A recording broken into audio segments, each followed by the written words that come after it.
Shanti Rantarikshakvam Shanti Pretavi Shanti Rapa Shanti Rashadeva Shanti Vanaspatya Shanti Vishwadeva Shanti Brahma Shanti Sarvagam Shanti Shanti Reva Shanti Sama Shanti Redhi Om Shanti Shanti Shanti Om Bolo Satguru Dev Maharaj Ki Jai Bolo Shri Lakshmi Narayan Bhagavan Ki Jai Bolo Acharya Shyam Ramanuj Ki Jai Jai Shri Narayan Jai Gurudev.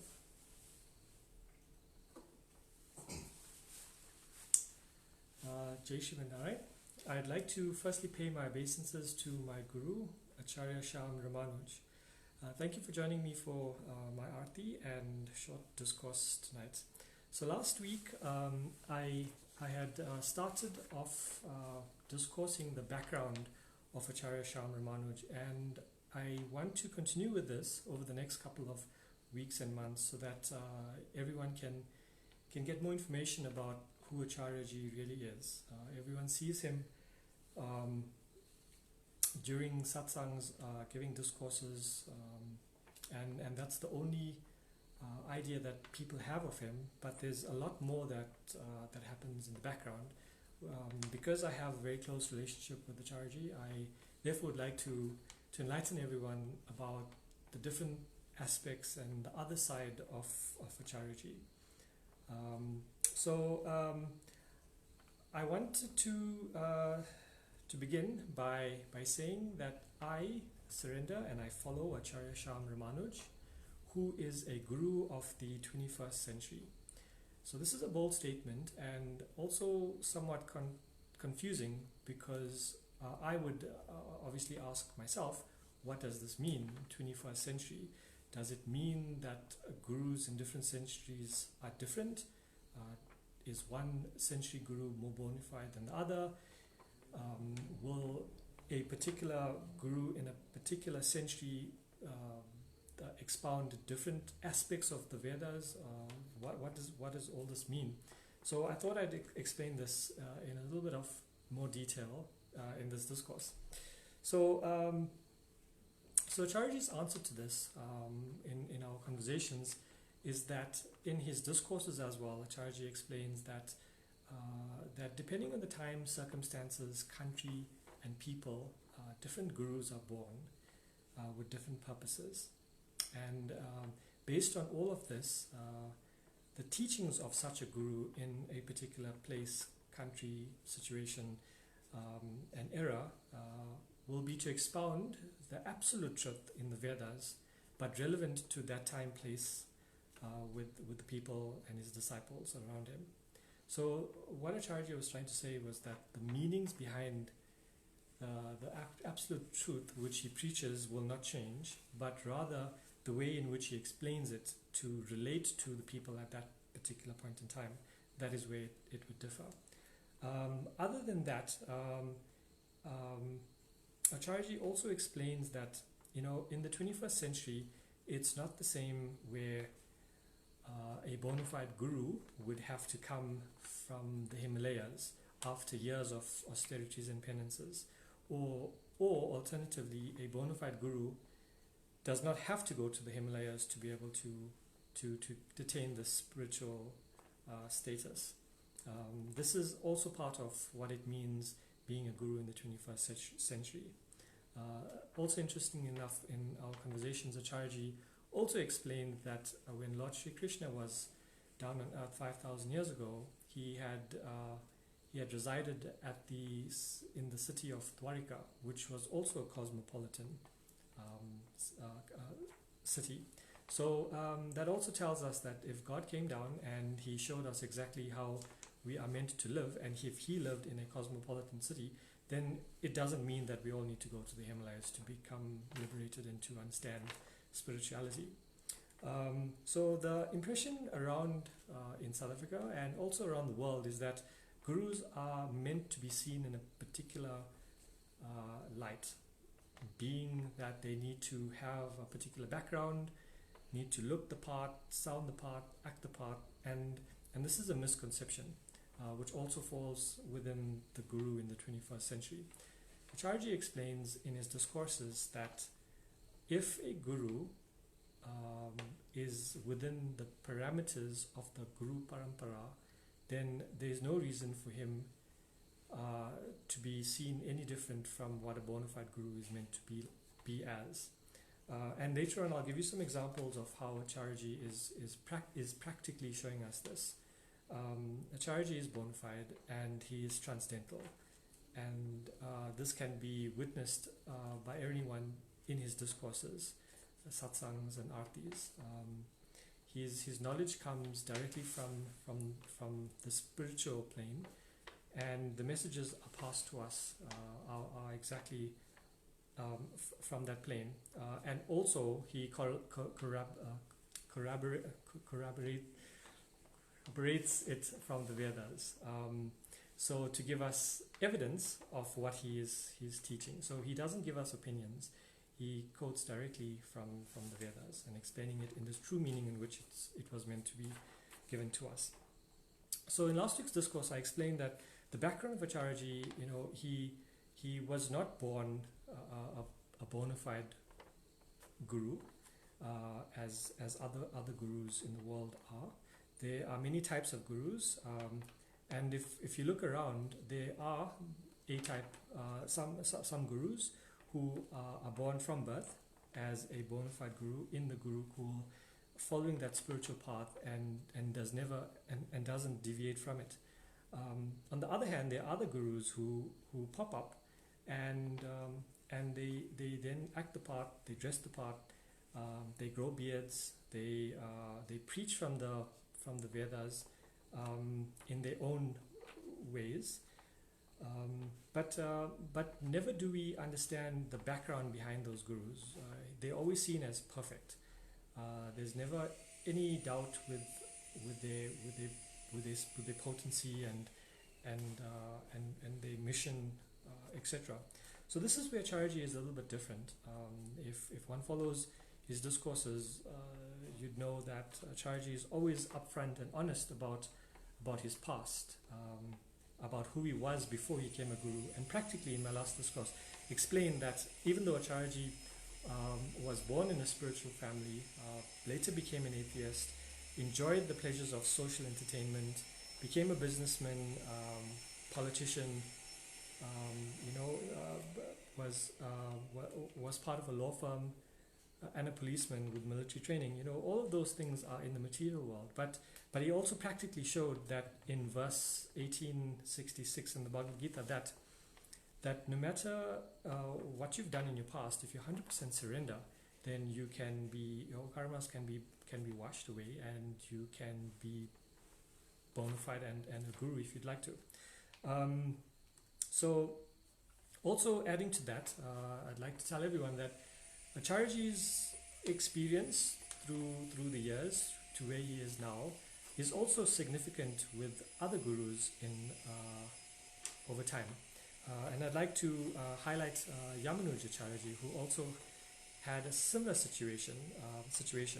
At the age of 20, Ramanuj Acharyaji had studied all the Vedas and had been in debates about spirituality.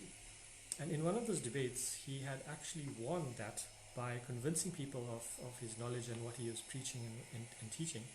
And in reward of that, he was given half of the kingdom to rule over.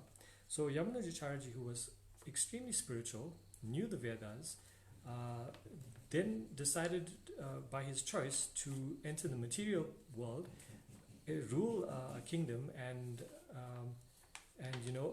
move away from spirituality. It was only later on that his grandfather and guru, Natha Muni, who had a disciple, and that disciple came to Ramanuj Acharyaji and reminded him of who he was before he delved into the delved into the material world. And that's when Ramanuj Acharyaji realized who he really was, his identity, and then became spiritual once again. And this is very similar to Acharyaji, because he was in the material world, enjoying the pleasures of that, and then came a point where he conceptually met his guru in a picture frame, and at that point in time decided to completely 100% surrender, and at that point became bona fide. So just a little bit more about the character that Acharyaji has portrayed in his discourses, being very honest about who he was. It's not that we should focus on that, because what we should really judge a bona fide guru on is his transcendental knowledge and his spiritual potency. This is more important than his past, and this is the message that Acharyaji has been trying to get out in his satsangs and discourses, so that the world can be enlightened on. In saying this, he has tried with hundreds of devotees that have slipped through his fingers over the years. So when Acharyaji started his discourses in 2013, he started with a classroom of 15 devotees, and that was 2013, and it's now 2019, and we have more or less about 30 devotees, give or take, who are loyal to us. And if one looks at those stats, you'd think that Acharyaji has not progressed at all, because in 2013 until now he has gradually grown his following, but that's hardly the case. Acharyaji's spiritual potency cannot be weighed by the number of disciples he has. Acharyaji explains in his discourses that even if he has one devotee and changes that devotee's life, then his purpose will be fulfilled. And this is the characteristics of a bona fide guru. So many devotees have joined Acharyaji, have listened, followed, surrendered to him, but only when it was convenient to them. So Acharyaji explains in his discourses that these devotees are opportunists, because they have the opportunity to surrender, to understand the system, and to learn, to burn the karmas, and to attain liberation. But everyone's mindsets are different, and these devotees did not see Acharyaji for what he really taught, because only when it suited them, then did Acharyaji be the greatest guru. But when they questioned his actions or circumstances in their own lives, etc., then they questioned if Acharyaji is actually bona fide and called him a fake, and a lot of negativity around that, and then they left.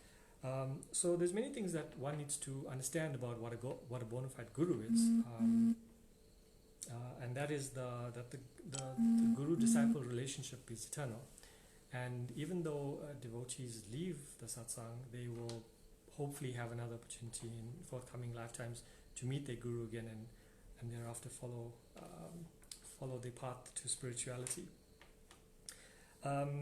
So just a little bit more about Acharya's character, and just the point I like to make is that with these devotees who are called Acharyaji fake and not a bona fide guru, these miscreants of ex-devotees had exposed Acharyaji on social media, and notwithstanding this, I personally had defended Acharyaji during this time because I believed in the guru-disciple relationship, and I believe that a bona fide guru will never speak a word of lie, and that he's absolute. And it is with this faith that I undoubtedly defended Acharyaji, to the point that it got to, this specific case went up to, Acharyaji had taken legal recourse.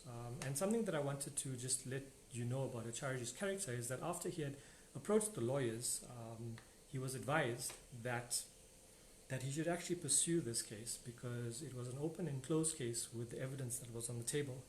And Acharyaji was advised that he could sue these miscreants for tens,